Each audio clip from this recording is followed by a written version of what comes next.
I'm Johnny, 32 years old, and I was standing in a room full of people who claimed to love me, yet I had never felt more alone. Before I tell you how I destroyed my own family with a single red folder, tell me in the comments where you're watching from. I want to know who is standing with me today. It was a Tuesday evening in late October. The rain was hammering against the floor-to-ceiling windows of my dining room, blurring the lights of the city skyline below.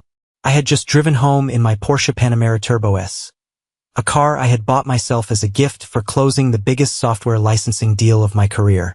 It was a beast of a machine, sleek, dark gray, whispering power and control. But as soon as I stepped out of that car and into my own home, that sense of control evaporated. My parents, Mr. and Mrs. Carter, were already there. So was Landon. Landon is my older brother. He's 35, 3 years my senior, and he has never worked a real 40-hour week in his life. He was sitting at the head of my mahogany dining table, swirling a glass of my best scotch, a bottle of Macallan 25 that I had been saving for a special occasion. "Johnny!" my mother exclaimed, not getting up from her seat. Finally, we were starving. Sierra let us in. Sierra came out of the kitchen. She was 28, beautiful in that fragile porcelain doll way that makes you want to protect her. She was wearing a soft blue dress that I had bought her for our engagement photos. She smiled at me, but it didn't reach her eyes. There was a tightness there. "Hey, honey," she said, pecking me on the cheek.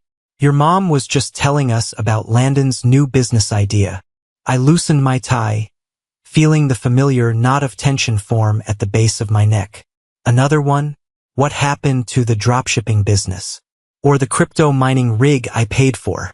Landon laughed, a loud, booming sound that lacked any real mirth. "Those were learning experiences, little brother. This is the big one. Real estate flipping. I just need a little seed capital. Mom said you wouldn't mind helping family." I looked at my father. He was busy cutting into the prime rib roast that I had paid for, prepared by the private chef I had hired for the night. He didn't even look up. "Help your brother, Johnny. You know he's had a run of bad luck. You've been blessed. It's your duty." Blessed. That was their word for it. They called my 80-hour work weeks, my sleepless nights coding until my eyes burned, and my relentless drive blessings. As if success had just fallen out of the sky and landed in my lap, while Landon was just the victim of cosmic misfortune. "We can talk about business later," I said, my voice flat. "I thought this dinner was to celebrate our engagement. Sierra and I had been engaged for 6 months. The wedding was scheduled for the spring." I looked at her, hoping for some backup, but she was busy refilling Landon's glass. Her hand lingered on his shoulder for a second too long. Just a fraction of a second. But I saw it. Dinner was the usual torture. My mother spent 45 minutes praising Landon for almost closing a deal 3 years ago, while completely ignoring the fact that my company had just been featured in a national tech magazine. "Landon just has such a charisma," my mother gushed, patting his hand. "People are drawn to him. He's a natural leader, just like your father. And Johnny is the worker bee," Landon smirked, winking at Sierra. "Someone has to pay the bills, right?" Sierra giggled. It was a nervous, high-pitched sound. "Johnny works very hard," she said, but it sounded like an apology. After dinner, the dynamic shifted.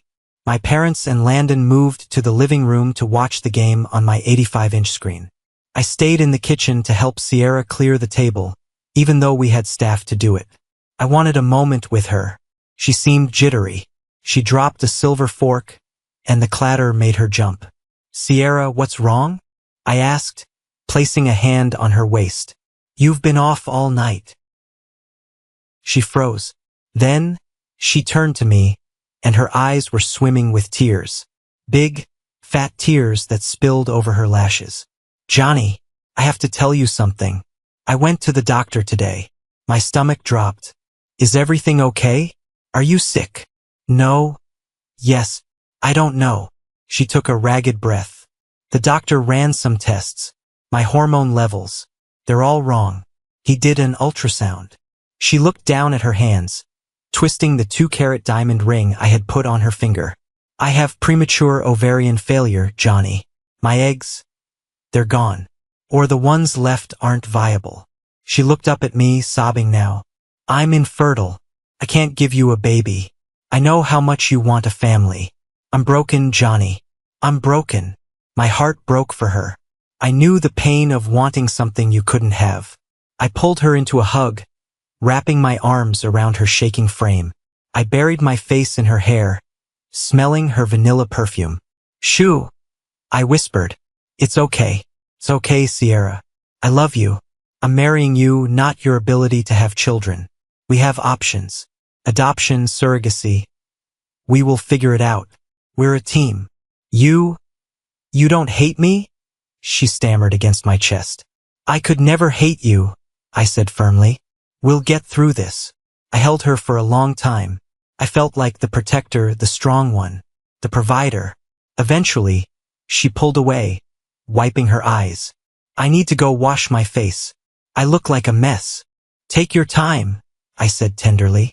She walked out of the kitchen, heading toward the guest bathroom down the hall. I stayed behind to pour myself a drink. I needed something strong. The news was a shock, but I was determined to stand by her. That's what men do. That's what a husband does. I walked toward the living room to rejoin my family, glass in hand. As I passed the hallway, I saw Sierra wasn't in the bathroom. She was standing in the shadows near the coat closet, her phone pressed to her ear. I wasn't trying to eavesdrop, but her voice was different. The sobbing was gone. The tremble was gone. He bought it, she whispered. Her voice was cold, efficient. Hook, line, and sinker. Yeah, he was practically crying. No, he won't leave. He's too noble for that. We're safe. She paused, listening to the person on the other end. Then she let out a low, sultry laugh. I know. I miss you too. Tonight was difficult. Being this close to you and not being able to touch you. My blood ran cold. I froze in the hallway, the ice in my glass clinking softly. Don't worry, she whispered. Once we get the wedding money, we can figure out the next step. Just play along. Love you. She hung up. I stepped back into the shadows of the kitchen before she turned around. My heart was hammering against my ribs like a trapped bird. Who was she talking to? Her mother? No. You don't tell your mother you miss touching her in that tone. I walked back into the living room, my mind racing. Landon was sprawled on my leather sofa, his feet up on the coffee table. My mother was peeling an orange for him. There he is. Landon boomed. Hey, Sierra looks upset. Everything okay in paradise? Sierra walked in a moment later, her face freshly scrubbed, looking tragic and brave. I told him, she said softly to the room. My mother immediately got up and hugged her. Oh, you poor dear. Johnny told us? About the medical issue. I hadn't told them anything. I assume Johnny will take care of you, my mother said, looking at me with a sharp glare. Just because a woman has trouble down there doesn't mean you can toss her aside, Johnny. Family sticks together. Of course, I said. My voice sounded distant to my own ears. I looked at Landon. He was watching Sierra. He wasn't looking at her face. He was looking at her body. And then, for a brief second, he looked at me. And he smirked. It wasn't a smile of sympathy. It was the smile of a wolf who had just found the door to the sheep pen unlocked. That night, as I lay in bed next to Sierra, listening to her fake sleeping breaths, I realized something terrifying. The infertility story was a lie. The phone call was real. And the enemy wasn't outside my gates. The enemy was in my house. The next morning, I woke up with a headache that felt like a railroad spike being driven through my temple. Sierra was already up. I could hear her humming in the kitchen. A happy, light tune that completely contradicted the devastated woman she had played the night before. I lay there for a moment, staring at the ceiling, letting the memories of the past wash over me. This wasn't new. This feeling of being used, of being the secondary character in my own life, it was the story of my childhood. I thought back to when I was 10 years old. I had saved up my allowance for 6 months to buy a specific Lego set. The day I bought it, Landon, then 13, decided he wanted to build it. He took it from my room. When I tried to take it back, he shoved me. Hard. I hit my head on the bed frame. When my parents came running, Landon was crying, holding his hand, claiming I bit him. They didn't even check my head.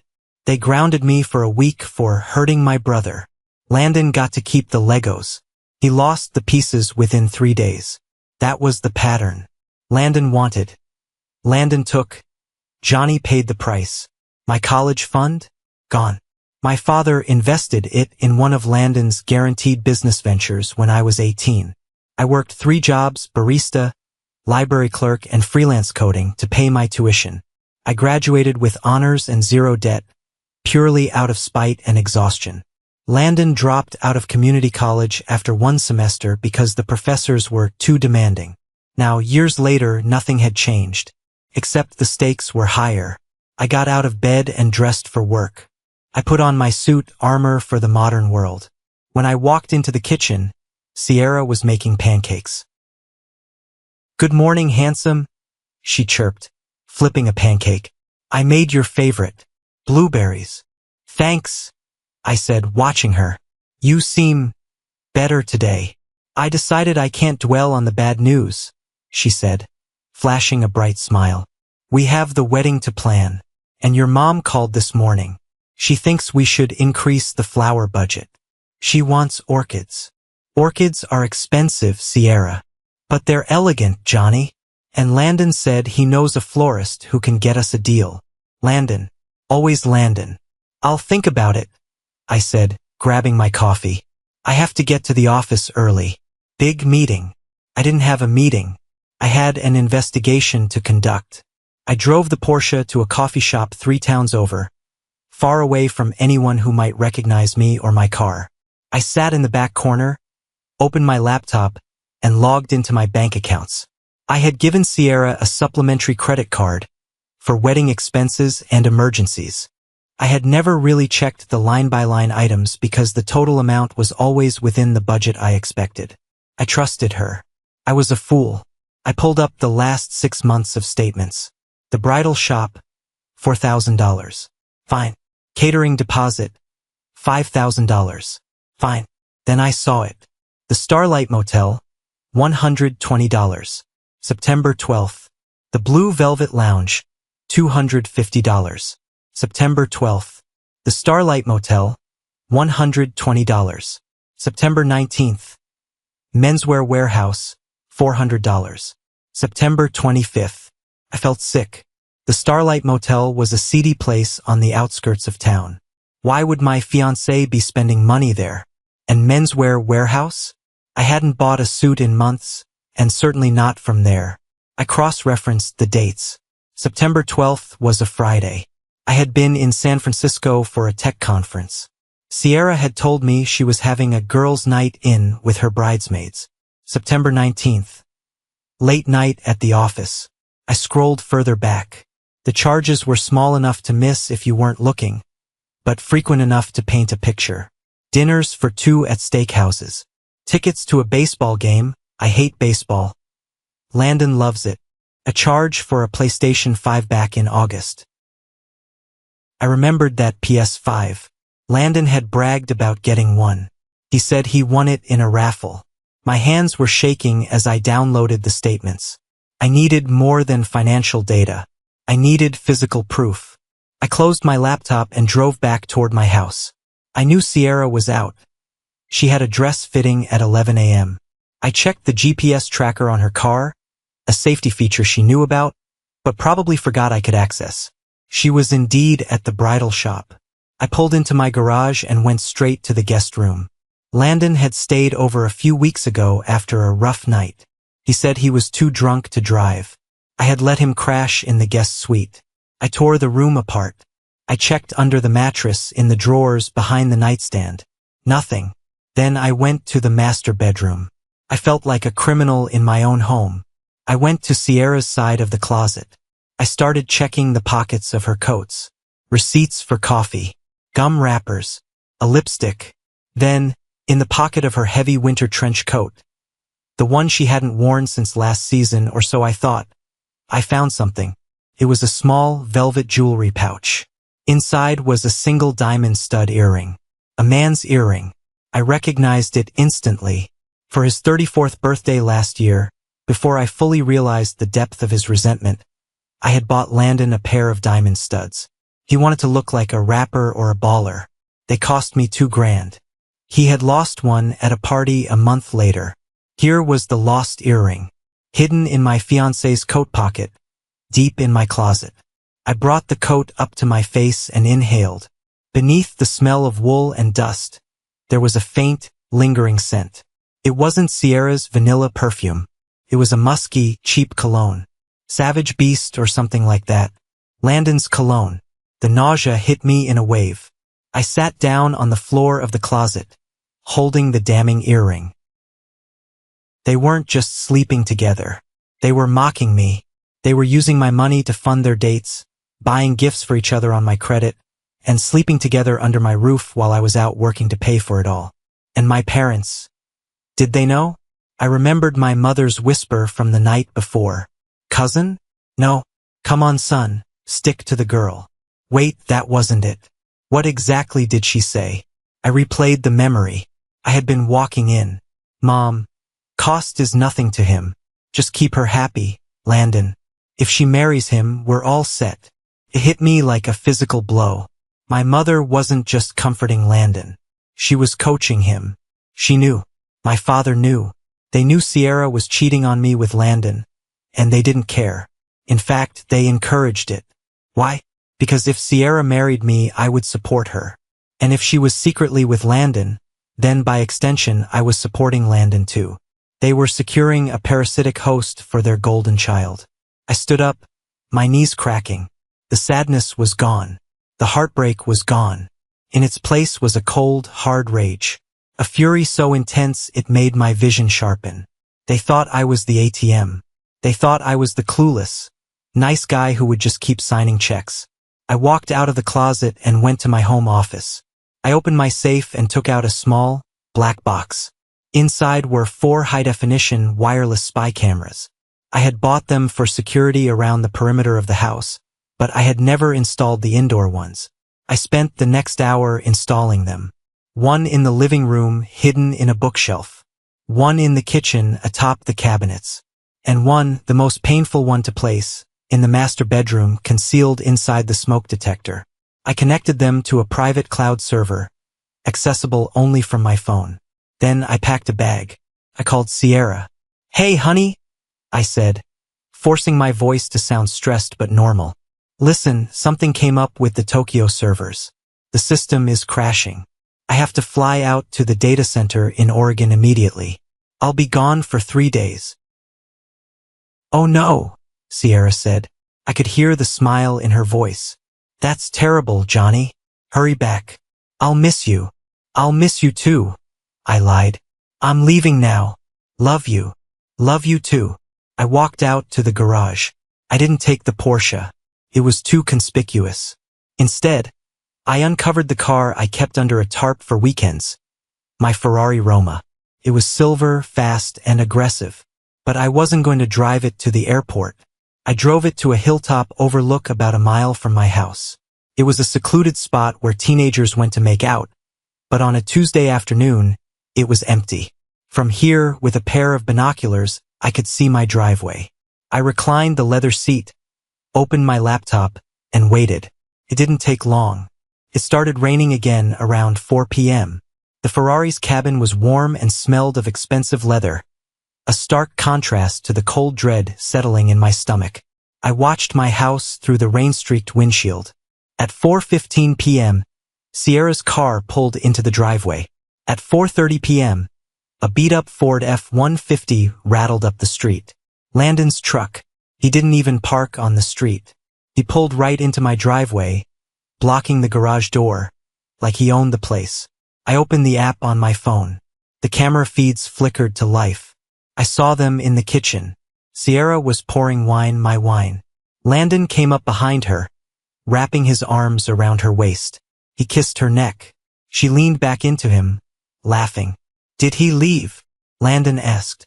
The audio was crystal clear. He's on a plane to Oregon. Sierra said, turning to kiss him. It was a kiss she had never given me, hungry, desperate, raw. We have the whole house to ourselves for 3 days. God, I love it when he travels, Landon said, hopping up onto my granite countertop, his dirty work boots dangling. Did you ask him about the investment money?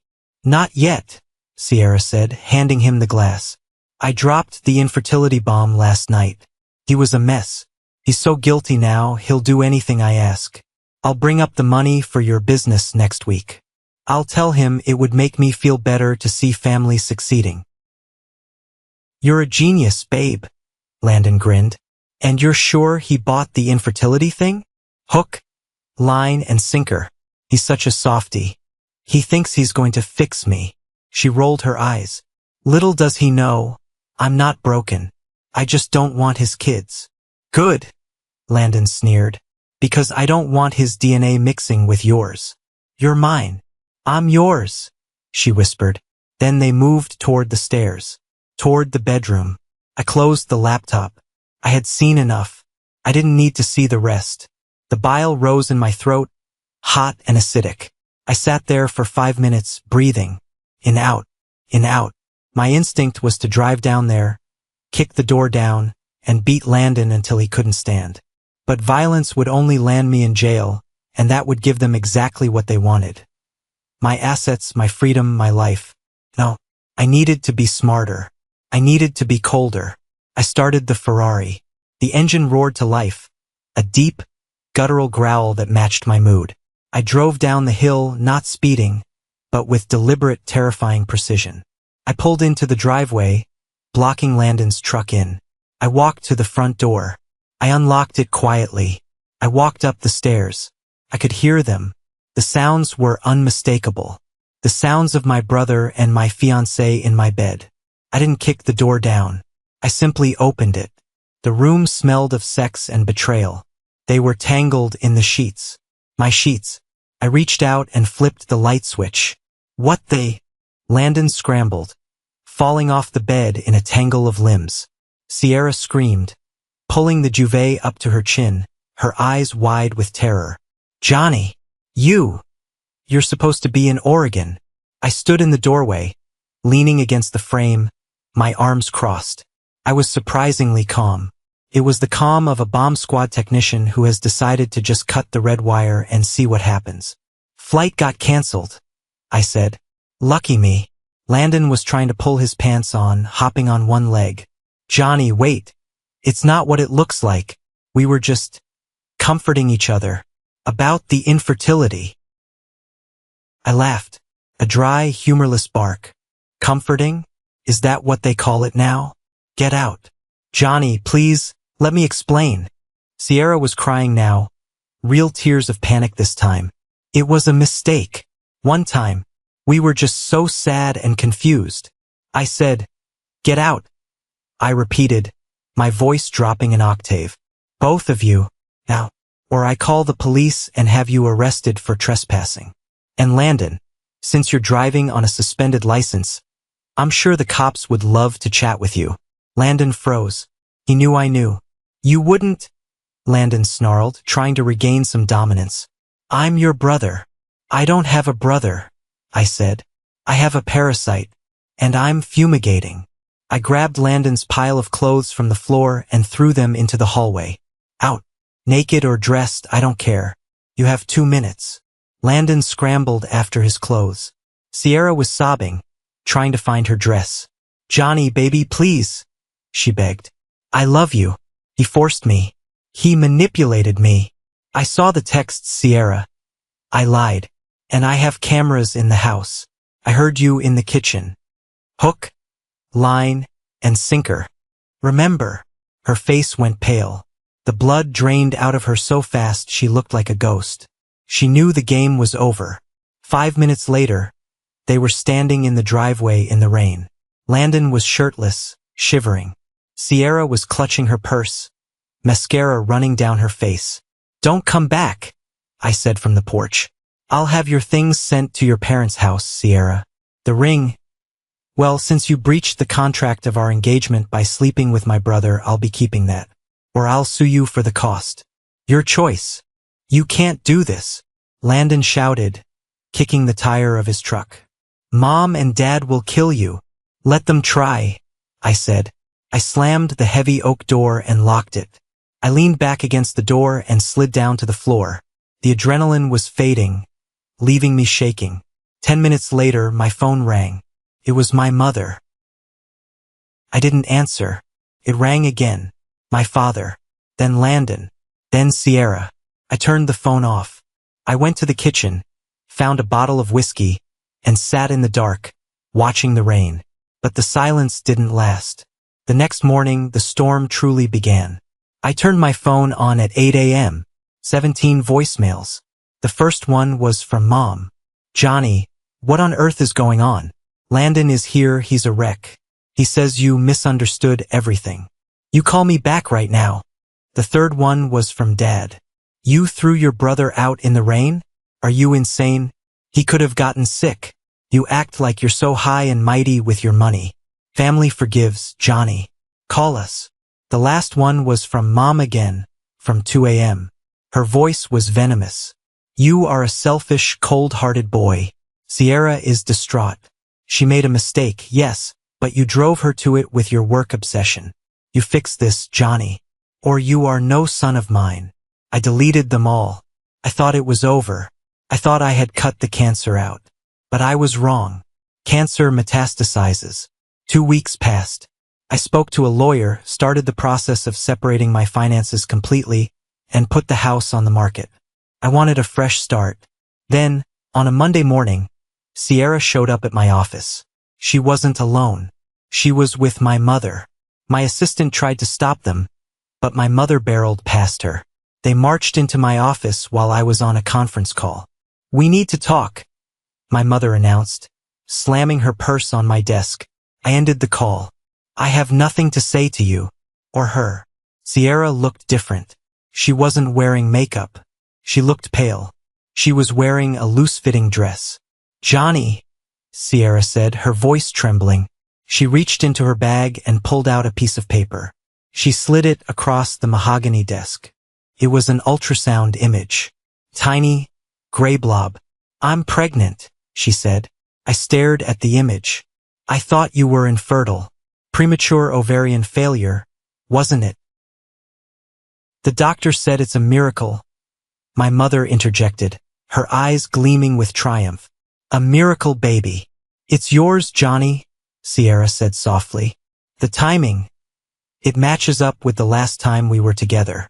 Before Landon. I looked at her. I looked at the image. And then I looked at my mother. So, I said, leaning back in my chair. Let me guess. You want me to take you back? We want you to do the right thing, my mother said sternly. That is your child. Or, even if there is a tiny chance it's Landon's. It is a Carter. It is family. You have the means. Landon has nothing. Sierra has nothing. You cannot let your flesh and blood starve. If it's Landon's, it's his problem, I said coldly. He's your brother, Mom screamed. If you turn your back on this baby, I will go to the press. I will tell everyone that the CEO of Aristech abandoned his pregnant fiancée and his own nephew. How will that look to your investors, Johnny? The integrity clauses in your contracts.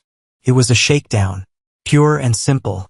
They were using an unborn child, a child that might be my brother's incestuous offspring, to hold me hostage. Get out, I said quietly. We'll see you in court, my mother hissed. We want support. Child support, alimony. Well, palimony. We want it all. They left. I sat there, looking at the ultrasound photo left on my desk. A miracle baby? From a woman who claimed she was infertile? And a brother who was sleeping with her? They thought they had me trapped. They thought the threat of scandal and the maybe of paternity would make me open my wallet. They didn't know about the red folder in my safe. The next few days were a blur of legal threats and harassment. My parents launched a smear campaign on social media. Vague posts about narcissists and abandonment and how money changes people. They didn't name me, but in our small town, everyone knew. Landon texted me, "Man up. It's a baby. Don't be a monster. Sierra sent photos of baby shoes. I know you're angry, but don't punish our child. I didn't respond to any of it. Instead, I went to see Arthur Stone. Arthur Stone is the kind of divorce and family attorney who strikes fear into the hearts of men and women alike. He's expensive, ruthless, and hates liars. I sat in his office, surrounded by books bound in leather that cost more than Landon's truck. So, Arthur said, tenting his fingers, let me get this straight. Your ex-fiancée, who claimed to be infertile, is now pregnant. She admits to sleeping with your brother. Your parents are demanding you pay for everything, regardless of paternity, or they will ruin your reputation. That's about the size of it, I said. And they are claiming there is a possibility the child is yours? Yes, they are banking on it. Or at least, banking on the ambiguity to force a settlement. Arthur nodded. Usually, I would say order a DNA test immediately. Prenatal paternity testing is possible. I don't want a DNA test yet, I said. Arthur raised an eyebrow. Why not? I reached into my briefcase and pulled out a red folder. Because I want them to commit to the lie. I want them to sign their names to it. I want to sue them for fraud, extortion, and emotional distress. I want to bury them, Arthur, not just win. I want to salt the earth. I slid the folder across the desk. Arthur opened it. He read the first page. His eyes widened. He read the second page. A slow, shark-like smile spread across his face. Oh, Arthur said softly. Oh, this is good. This is very good. He looked up at me. You haven't told anyone? No one, I said. Not even my parents. Especially not them. Mr. Carter, Arthur said, closing the folder. If we play this right, they won't just walk away with nothing. They might walk away in handcuffs. We spent the next week drafting the trap. Arthur contacted Sierra's lawyer, a strip mall attorney my parents had hired. We proposed a mediation meeting to settle the matter of child support and potential custody arrangements. We framed it as a surrender. We implied that I was terrified of the bad press and ready to pay up to keep things quiet. We offered a generous lump sum and monthly payments that made Landon's eyes water. I'm sure. But there was a catch. To receive the money, they had to sign a sworn affidavit. A legal document stating that, to the best of their knowledge, I was the father. That Sierra had not used birth control because we were trying. Another lie she told. That Landon renounced any claim to the child. If they signed it and I proved I wasn't the father, it wasn't just a mistake. It was paternity fraud. It was attempted grand larceny. The meeting was set for Friday. Thursday night, I couldn't sleep. I paced my empty house. The cameras were still running, but there was nothing to watch. The silence was deafening. I kept thinking about my parents. Was there any part of them that actually loved me? Or was I just an investment that paid dividends while Landon was the pet? I remembered a time when I was 7. I had drawn a picture of our family. Mom, Dad, Landon, and me. I showed it to my mom. She put it on the fridge. But she put it behind Landon's report card. A report card that had C's and D's, but she was so proud he passed. I was always behind Landon. Always the backup plan. Well, the backup plan was about to become the demolition crew. My phone buzzed. A text from my Aunt Sarah. She was the only one in the family who saw through the nonsense, but she usually kept quiet to keep the peace. Aunt Sarah, your mom is saying you're going to sign the papers tomorrow. She's throwing a victory party on Saturday. Johnny, are you sure about this? I smiled in the dark. A victory party. Of course. Counting the chickens before they hatched. Me. Don't worry, Aunt Sarah. Just make sure you're not at that party. It's going to be a funeral. Friday morning. The sky was clear, a cruel, bright blue. I dressed in my best suit. A charcoal 3-piece tailored in Italy. I wore the watch I had bought for my 30th birthday. I looked like success. I looked like money. I drove the Porsche to Arthur's office downtown. The meeting was on neutral ground. When I walked into the conference room, they were already there. The alliance of betrayal. Sierra sat on one side, looking demure and rubbing her barely there bump. She was wearing white, playing up the innocent angel angle. Landon sat next to her, wearing a suit that didn't fit him. Probably one of my old ones my mom had snagged. He looked smug. He looked like he had already spent the money. My parents were flanked on either side. My mother refused to make eye contact with me. My father glared, arms crossed. "Let's get this over with," my father grunted. "Johnny, you've dragged this out long enough." "Good morning to you too, Dad," I said, taking my seat next to Arthur. Arthur opened his briefcase and laid out the documents. He was calm, professional, terrifying. "My client," Arthur began, "is prepared to offer a comprehensive support package. We are talking about $15,000 a month in child support, full medical coverage, and a trust fund for the child's education." Landon whistled. 15 grand. Nice. Sierra's eyes lit up. "And the house?" she asked. "I need a safe place to raise the baby." "Johnny is willing to sign over the deed to the lakeside cottage," Arthur said. My mother gasped. "The cottage? Oh, that's perfect. It's near us. However," Arthur continued, raising a finger, "we require certainty. Johnny is a man of facts. Before he signs over assets worth millions over the lifetime of this child, we need a formal acknowledgement of paternity." Sierra's lawyer, a nervous man named Mr. Blart, spoke up. We haven't done a DNA test yet." "We don't need one," my mother snapped. "Sierra knows who the father is. She says it's Johnny. That's good enough for us." "It needs to be good enough for the court," Arthur said smoothly. "This document essentially states that Sierra is certain Johnny is the father, that sexual intercourse occurred during the conception window, and that Landon Carter denies paternity." Arthur slid the papers across the table. "If you sign this, the checks start flowing on Monday," Arthur said. "If you don't, well, we go to trial, and that could take years." Greed is a powerful blinder.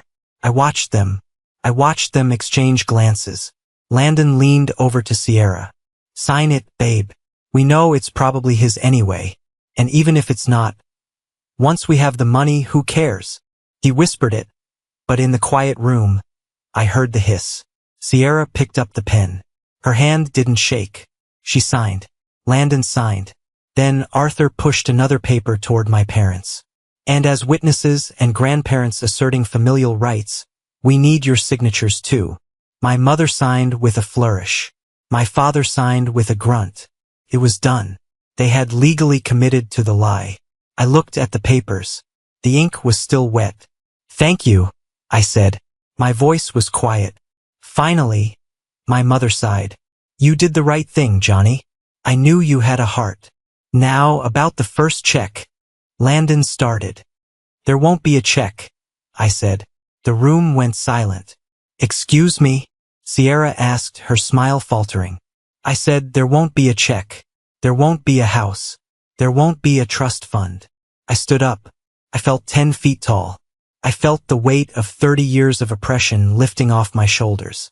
"Arthur, if you please." Arthur reached into his bag and pulled out the red folder. "Exhibit A," Arthur announced, his voice ringing like a gavel. He opened the folder and handed copies to everyone. "What is this?" my father asked, squinting at the medical jargon. "That," I said, pointing to the paper, "is a medical record from the Mayo Clinic, dated 5 years ago." I looked Sierra dead in the eye. 5 years ago, I had a severe case of orchitis, a complication from mumps I caught while traveling. It caused severe testicular atrophy. I paused for effect. I didn't want to talk about it because it's embarrassing, but the result, as certified by 3 different specialists in that file, is clear. I have azoospermia, complete lack of sperm in the ejaculate. Sierra dropped the paper. Her mouth opened, but no sound came out. "In layman's terms," I said, leaning over the table, my voice dropping to a dangerous whisper, "I am sterile, 100%, irreversibly. It is medically impossible for me to father a child." The silence in the room was heavy, suffocating.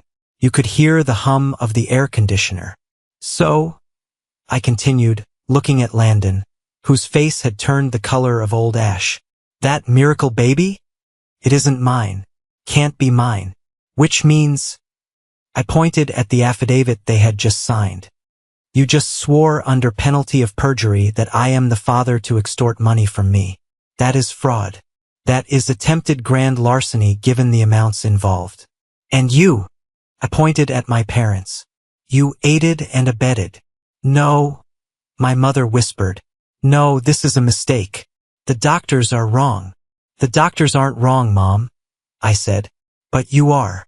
You were so desperate to fund Landon's life with my money that you didn't even stop to think. You backed the wrong horse. The chaos that followed was unlike anything I had ever seen. It wasn't loud at first. It was the sound of air being sucked out of the room. Landon was the first to break. He stood up so fast his chair toppled over. You set us up, he screamed, pointing a shaking finger at me. You knew. You let us sign that. Sit down, Mr. Carter, Arthur Stone said, his voice like a whip crack. Unless you want me to call the police right now. We have the confession signed. We have the demand for money recorded. We have everything. Landon slumped back against the wall, looking like a cornered rat. Sierra was staring at the medical file, tears streaming down her face. Real tears this time, tears of a woman watching her golden parachute turn into an anvil. It's Landon's, she whispered. It has to be Landon's. Oh, I'm sure it is, I said. Congratulations, Uncle Landon. You're going to be a dad. I hope your dropshipping business takes off, because babies are expensive. My mother turned on Sierra. The transformation was instant. The loving mother-in-law vanished, replaced by a harpy. You lying little witch, Mom shrieked, slapping the table. You told us it was Johnny's. You said you were sure. I thought it might be, Sierra wailed. We were trying to get money for you. You said Johnny owed us. You said he was the cash cow. I never said that, Mom yelled, looking at me with wide, panicked eyes. Johnny, she's lying. We didn't know. We thought it was yours. We just wanted you to be happy. Stop it, I said. My voice wasn't loud, but it cut through the noise. Just stop lying. For once in your lives. I looked at my father, the man who had always told me to be tough, to be a man. He was looking at his hands, unable to meet my gaze. You knew, I said to him. You knew they were sleeping together. I heard Mom coaching Landon. And you went along with it because you didn't want to dip into your retirement to save Landon from his debts. You wanted me to pay for his mistakes again. Just like the college fund. Just like the Legos. My father looked up. His eyes were old and tired.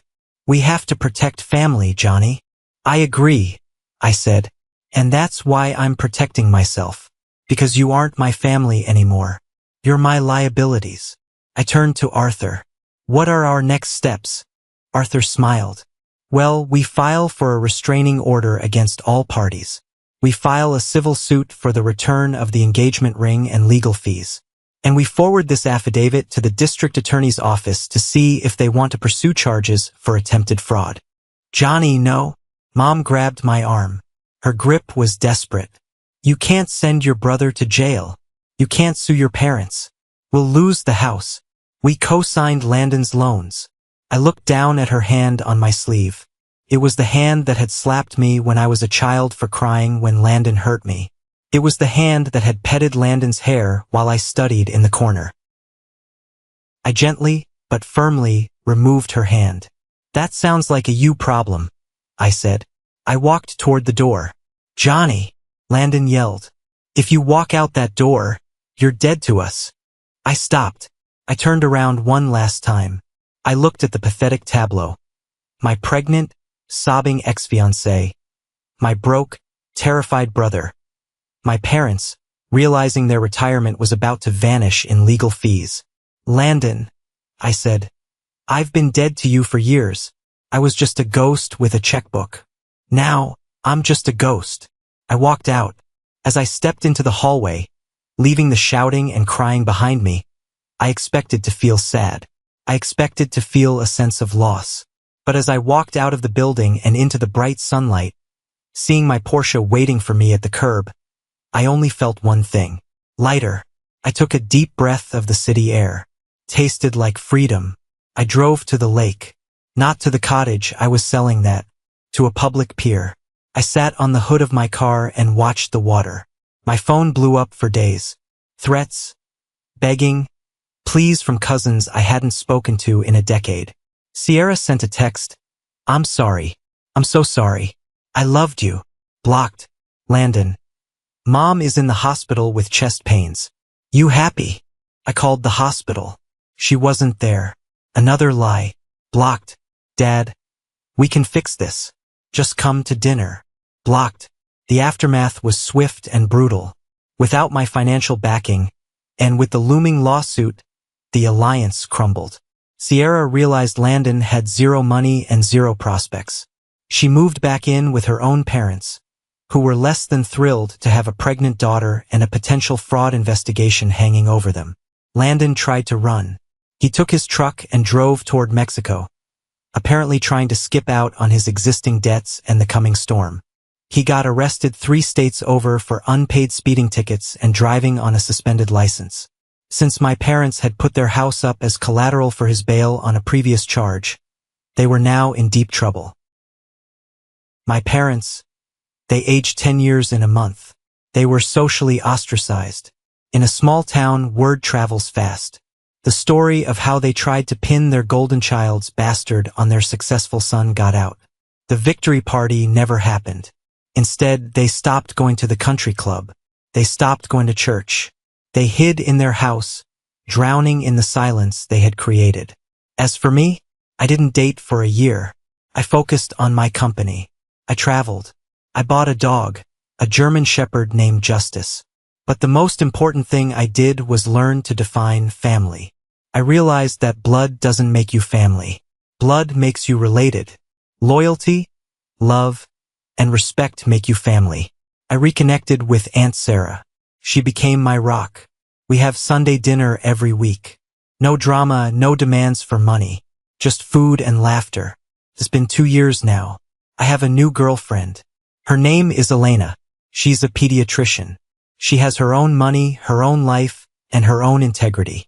When I told her about my medical condition, she didn't cry. She didn't leave. She took my hand and said, "Okay, we have a lot of love to give. There are plenty of kids who need a dad like you." And she was right. Sometimes you have to burn the whole forest down to let the new growth survive. I struck the match and I watched it burn. And standing here today, in the ashes of the House of Carter, I can finally see the sun. The silence that followed my departure from the alliance of betrayal wasn't empty. It was heavy at first. It was the kind of silence that rings in your ears after a bomb goes off. For the first 3 months, I woke up expecting a crisis. I checked my phone instinctively, waiting for a guilt trip text from my mother or a demand from Landon. But the block button is a beautiful thing. It's a digital boundary that, unlike my physical boundaries, they couldn't cross. I threw myself into my work, but this time, it was different. Before, I worked to prove I was worthy of love. I worked to buy their approval, to be the good son who could fix Landon's mistakes. Now, I worked for me. I worked because I loved the challenge, the creation, the building of something that was undeniably mine. Aristech expanded. We opened an office in London, and then another in Singapore. My net worth doubled, then tripled.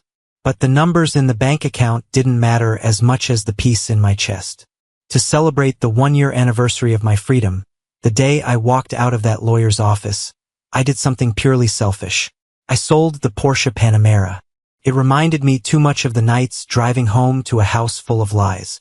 I went to the dealership and bought a Rolls-Royce Spectre.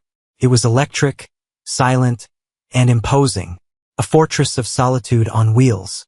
The color was a deep midnight blue, almost black.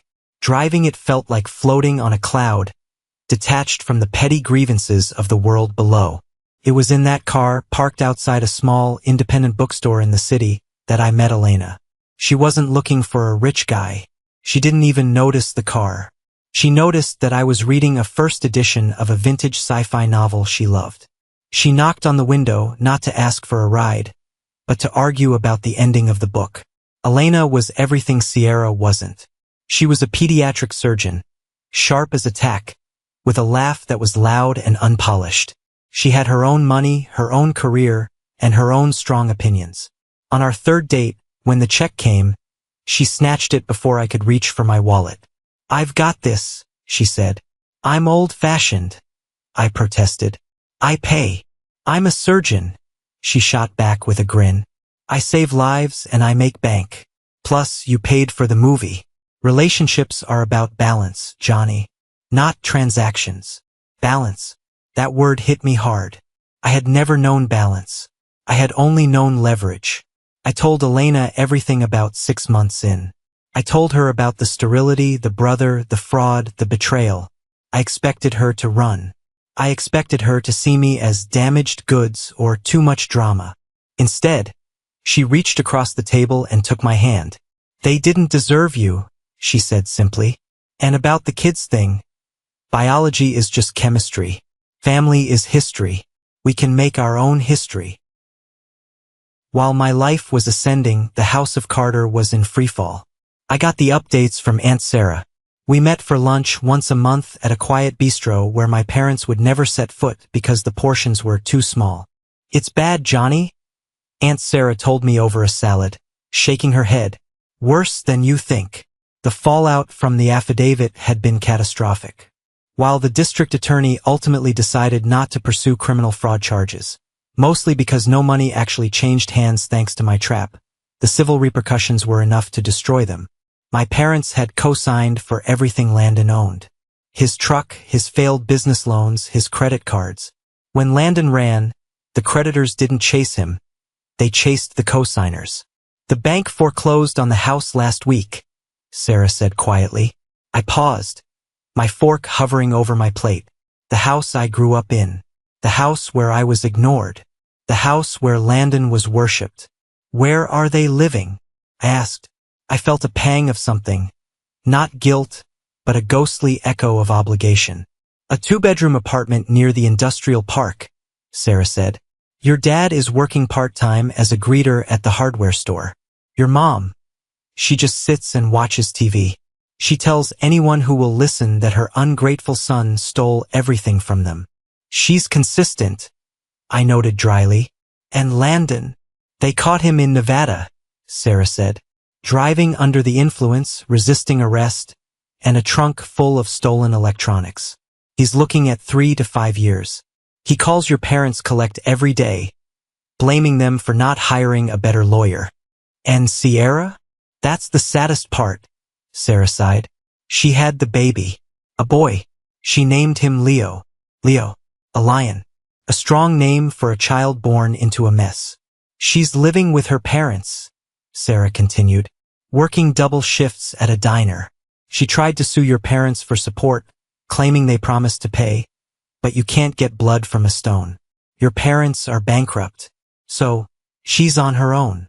I nodded, absorbing the information. It was a tragedy, a Shakespearean ruin of their own making.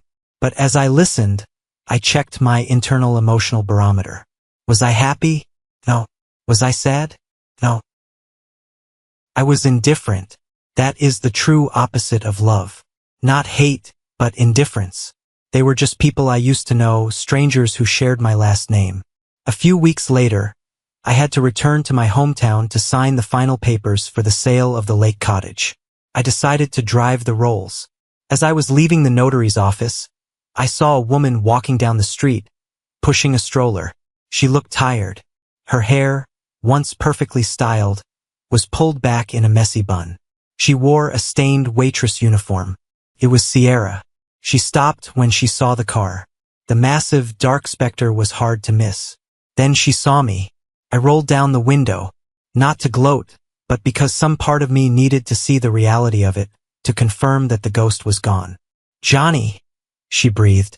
She looked at the car, then at my suit, then at my face. "You look good." "I am good, Sierra," I said. She looked down at the stroller. "This is Leo." I looked at the baby. He was sleeping. He had Landon's nose. Poor kid. He's innocent in all this, Sierra said, a desperate edge creeping into her voice. He needs things. Diapers are expensive. My parents are kicking me out next month. She was doing it again. Even now, standing in the wreckage of her life, she was trying to pull the lever on the ATM. I'm sorry to hear that, I said. But that's not my responsibility. You chose Landon. You chose the lie. This is the truth. Just a little help? She begged. For old time's sake? I loved you, Johnny. In my own way. No, Sierra, I said gently. You loved what I could provide. You never saw me. You only saw the lifestyle. I pressed the button, and the window rolled up, sealing me back inside my sanctuary. I put the car in drive and pulled away. In the rearview mirror, I saw her standing there, small and shrinking, until she was just a speck in the distance. I drove straight to the cemetery, not to visit a grave, but to bury something. I had brought a box with me. Inside were the few keepsakes I had saved. A photo of me and Landon as kids. A birthday card from my mom where she actually said, "Love, Mom," and the engagement ring Sierra had returned after the legal threat. I found a trash can near the exit. I didn't set it on fire. That would be too dramatic. I just dropped the box in. As I walked back to the car, my phone rang. It was a number I didn't recognize. A collect call from the state penitentiary. Will you accept a call from an inmate, Landon Carter? The automated voice asked. I stood there holding the phone. I could accept it. I could hear him beg, or scream, or blame me one last time. I could tell him off. I could tell him I won. But I had already won. Winning wasn't making him lose. Winning was not playing the game anymore. No, I said to the automated voice. I hung up. Then I blocked the number of the prison. I got into my car.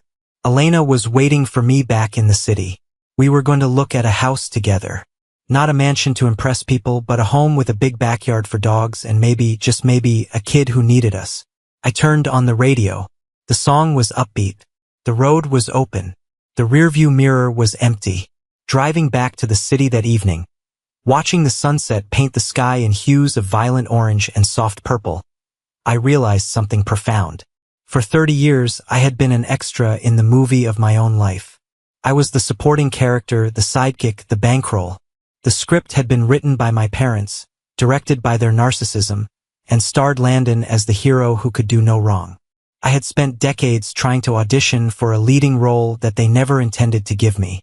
I thought if I just worked harder, paid more, forgave more, they would finally say, "Cut!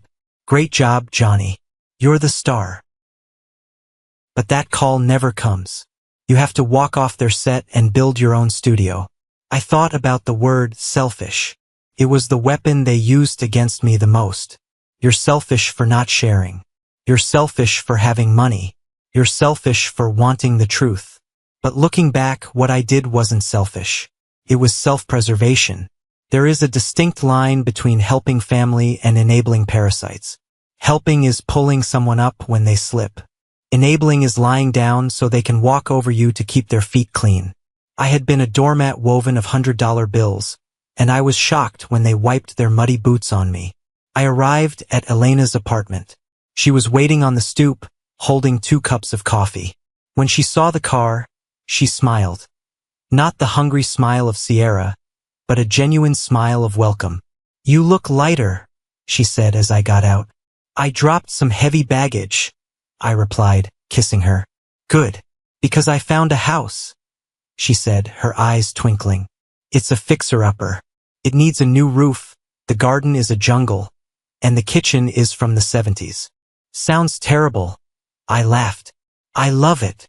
And—" She hesitated, looking at me with a softness that melted the last frozen bits of my heart. "I got a call from the agency.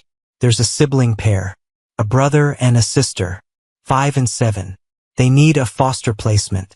Short-term, maybe long-term." My heart skipped a beat. A brother and sister.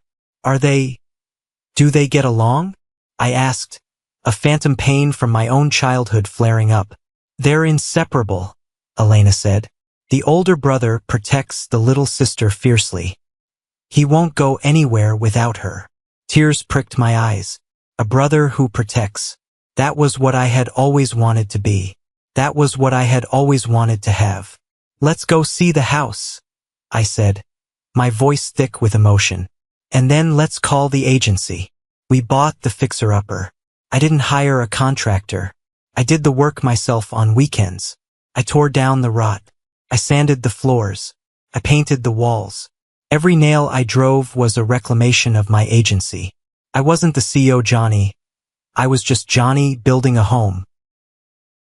We took the kids in 6 months later. Their names were Marcus and Chloe. Marcus was suspicious of me at first. He stood in front of Chloe whenever I walked into the room, shielding her. He watched me like a hawk. One day, I saw Marcus eyeing a Lego set I had bought for them. He looked at it, then looked at me, waiting for the catch, waiting for me to take it away or tell him he owed me. I sat down on the floor next to him. You know, I said, picking up a brick, I used to love these when I was your age, but I wasn't very good at building alone. Want to help me? Marcus hesitated. Then slowly he sat down. We built a castle. When we were done, Chloe came over and knocked part of it down by accident. I froze, waiting for Marcus to yell, waiting for the cycle to repeat. Instead, Marcus laughed. It's okay, Chloe. We can build it again. We can make it bigger. He looked at me. Right, Johnny? Right? I said, swallowing the lump in my throat. We can always build it again. That night, after tucking them in, I stood in the doorway of their room. The nightlight cast a warm glow on their sleeping faces. They were safe. They were loved. And they were learning that love isn't a transaction. I walked down to my study and opened my laptop. I had one last email to write.